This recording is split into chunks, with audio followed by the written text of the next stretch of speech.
কুষ্টিয়ার ভেড়ামারা উপজেলার আওয়ামী লীগের সহ সভাপতি আতিকুজ্জামান বিটু বৃহস্পতিবার বেলা 11টায় ভেড়ামারা পৌরসভা নওদা পাড়াস্থ নিজ বাসভবনে ইন্তেকাল করেছেন। ইন্না লিল্লাহি ওয়া ইন্না ইলাইহি রাজিউন।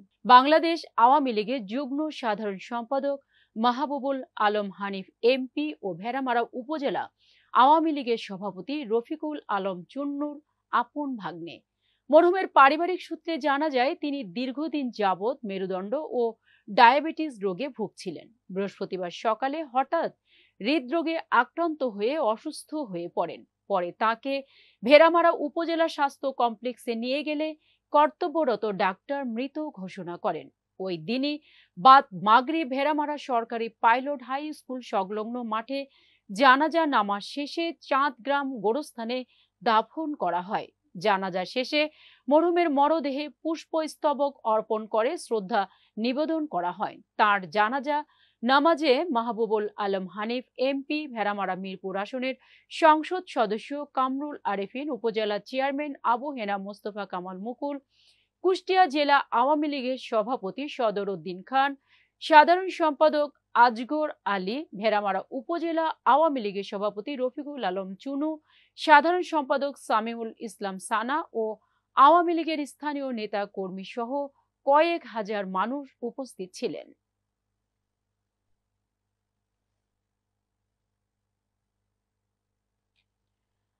যশোরের কেশবপুরে নবনির্বাচিত উপজেলা চেয়ারম্যানের বিরুদ্ধে ঘের দখলের অভিযোগে মানববন্ধন অনুষ্ঠিত হয়েছে। বুধবার বিকেলে উপজেলার ত্রিমোহনী মোড়ে ঘেরের জমির মালিকরা এই মানববন্ধন করেন। ঘণ্টাব্যাপী মানববন্ধনে প্রায় 2 শতাধিক জমির মালিক উপস্থিত ছিলেন। মানববন্ধনে বক্তারা জানান, কেশবপুরের বিল বলধালির প্রায় 405 বিঘা জমির একটি ঘের রয়েছে।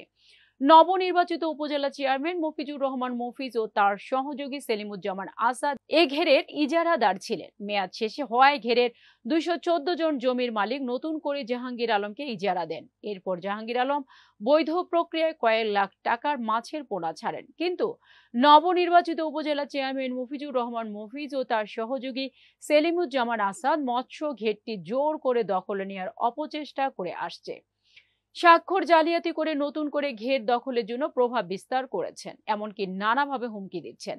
জাহাঙ্গীর আলম ঘের ছাড়তে রাজি না হওয়ায় থানা পুলিশকে ব্যবহার করে চাপও দিচ্ছেন। এমনকি থানার মধ্যেই পুলিশ কর্মকর্তারা জাহাঙ্গীর আলমকে ক্রস ফায়ারে দিয়ে লাশ গুম করারও হুমকি দিয়েছেন। এসব কারণে জাহাঙ্গীর জুডিশিয়াল ম্যাজিস্ট্রেট আদালতে মামলা করেন। ওই মামলা তুলে না নিলে উপজেলা চেয়ারম্যান ও তার লোকজন জাহাঙ্গীর আলমকে হত্যার ঘোষণা দেন। এই জন্য ঘেরের নতুন ইজারাদার ও জমির মালিকগণ মানববন্ধন থেকে জাহাঙ্গীরের নিরাপত্তার দাবি জানান।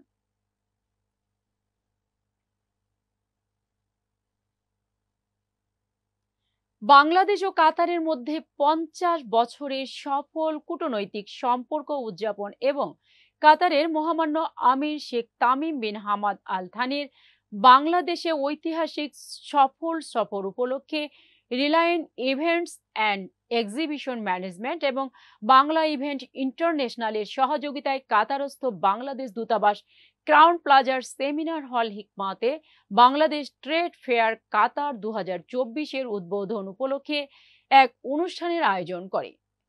মাননীয় রাষ্ট্রদূত জনাব নজরুল ইসলাম অনুষ্ঠানে প্রধান অতিথি হিসেবে উপস্থিত ছিলেন। রিলায়েন্স ইভেন্টস সিইও জনাব এম এ মুরাদ হোসেন, বাংলাদেশ হতে আগত মেলায় অংশগ্রহণকারী সংস্থার সদস্য, বাংলাদেশ কমিউনিটির সদস্য, কাতারস্থ অন্যান্য দেশের কমিউনিটির সদস্য, প্রিন্ট ও ইলেকট্রনিক মিডিয়ার সদস্য সহ বাংলাদেশ দূতাবাসের কর্মকর্তাগণ অনুষ্ঠানে উপস্থিত ছিলেন। মাননীয় রাষ্ট্রদূত উদ্বোধনী বক্তব্যে বাংলাদেশ ট্রেড ফেয়ার কাতার 2024 আয়োজনের গুরুত্ব তুলে ধরার পাশাপাশি এই আয়োজনের মাধ্যমে বাংলাদেশে বিনিয়োগের সম্ভাবনা তৈরি হবে বলে তিনি বিশ্বাস করেন। তিনি আরো উল্লেখ করেন যে মাননীয় প্রধানমন্ত্রী শেখ হাসিনার নেতৃত্বে বঙ্গবন্ধু সোনার বাংলা বিনির্মাণে বাংলাদেশের অর্জন বিদেশের মাটিতে প্রদর্শনের সুযোগ এই ধরনের আয়োজনের মাধ্যমে দূতাবাস করে থাকে। বাংলাদেশের আবাসন ও পর্যটন খাতের সম্ভাবনা তুলে ধরে রিলায়েন্স ইভেন্ট অ্যান্ড এক্সিবিশন ম্যানেজমেন্টের সিইও জনাব এম এ মুরাদ হোসেন বাংলাদেশের রেমিটেন্স বৃদ্ধিতে এমন আয়োজন খুবই গুরুত্বপূর্ণ বলে অভিমত ব্যক্ত করেন এবং মেলা সফলভাবে আয়োজনে সকলের সহযোগিতা কামনা করেন।